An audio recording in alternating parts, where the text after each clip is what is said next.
Assalamualaikum warahmatullahi wabarakatuh. Perkenalkan, nama saya Nurul Komariah, pendamping PKH Kabupaten Bangkalan, Kecamatan Kuanyar. Saat ini saya akan menampilkan video praktek simulasi modul 8 sesi 13, pemetaan potensi diri, keluarga, dan lingkungan sekitar. Berikut videonya.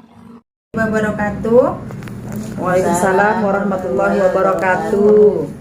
Terima kasih ibu-ibu sudah hadir di acara materi selanjutnya tentang stunting. Masih ingat ibu-ibu kemarin Masih. Kemarin sudah dipraktekkan materi yang kemarin? Sudah. Cuci tangan pakai sabun. Terus sudah materi jamban sehat? Sudah. Di rumah sudah punya semua ya ibu? Sudah. Sekarang kita lanjutkan ke materi modul 8, pemetaan potensi keluarga dan mendukung aksi bersama dalam pencegahan dan penanganan stunting.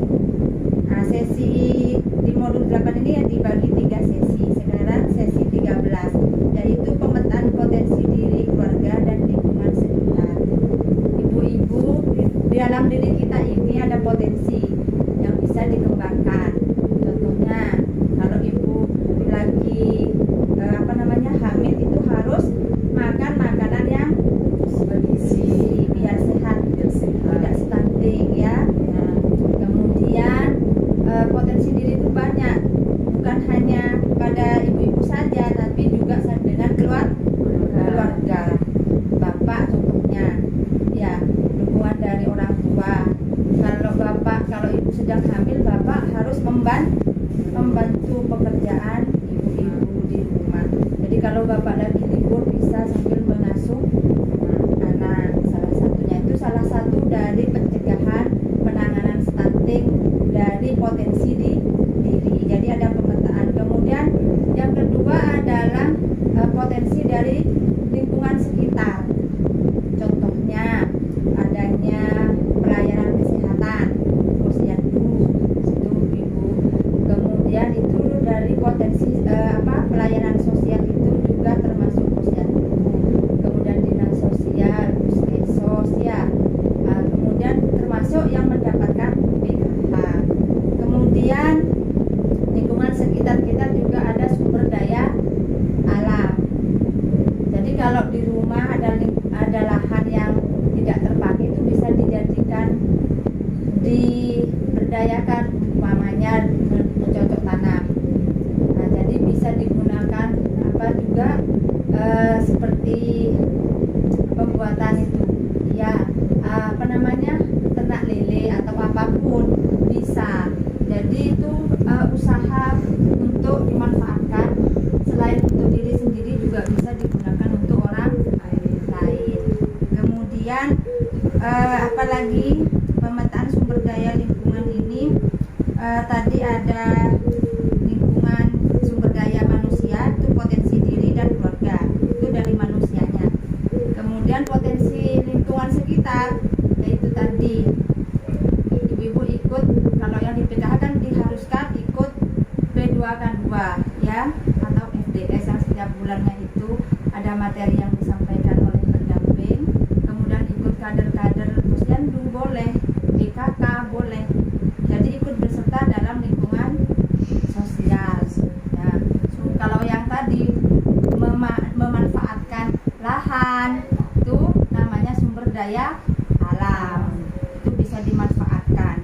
Nah, pemetaan ini bisa nantinya ibu-ibu membuat tabel di rumah ya, mana yang masuk sumber daya alam, mana yang masuk sumber daya manusia, mana yang masuk pada sumber tadi pelayanan sosial. Itu tadi seperti posyandu, puskesmas, itu layanan kesehatan.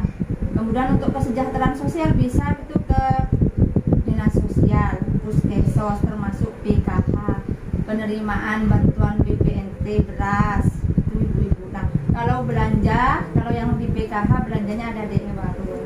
Memanfaatkan itu, jangan dibelikan yang tidak berguna, tapi untuk kepentingan kebutuhan keluarga inti dulu, seperti makanan pokok, jadi beras, gula, telur, seperti itu. Yang penting jangan membeli hal-hal yang tidak pokok dulu. Nah, ibu-ibu sudah paham? Ada yang ditanyakan? Mungkin bisa diulang lagi sumber daya manusia, contohnya apa tadi? Apa ibu-ibu memberi ASI pada bayi sampai umur 2 tahun.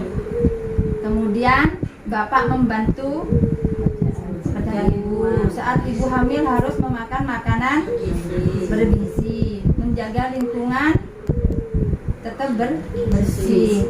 Itu potensi diri ibu-ibu ya. Jadi memasak makanan sehat di rumah daripada membeli makanan yang siap saji itu lebih bagus. Itu potensi diri yang bisa dikembangkan. Nah, yang kedua tadi sumber daya alam. Jadi memanfaatkan lahan di sekitar kita, walaupun sedikit tapi kita bisa memanfaatkan. Nah, itu digunakan untuk diri dan keluarga dan orang lain. Nah, yang ketiga tadi apa? Pelayanan ya, sosial ya. Jadi sosial itu kesehatan dan sosial. Jadi kalau ibu-ibu merasa saya ini tidak mampu, ingin mendapatkan bantuan, itu bisa diajukan untuk mendapatkan bantuan ke pemerintah melalui dinas-dinas terkait, dinas sosial, puskesmas, mulai dari desa.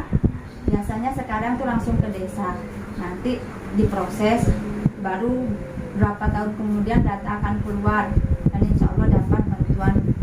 Itu harus benar-benar sesuai dengan kriteria ya ibu-ibu ya. Nah, nanti dikerjakan ya tabel nanti yang saya kasih ya. Diisi. Terima kasih ibu-ibu. Semoga materi ini bermanfaat. Saya akhiri. Assalamualaikum warahmatullahi wabarakatuh. Waalaikumsalam warahmatullahi wabarakatuh.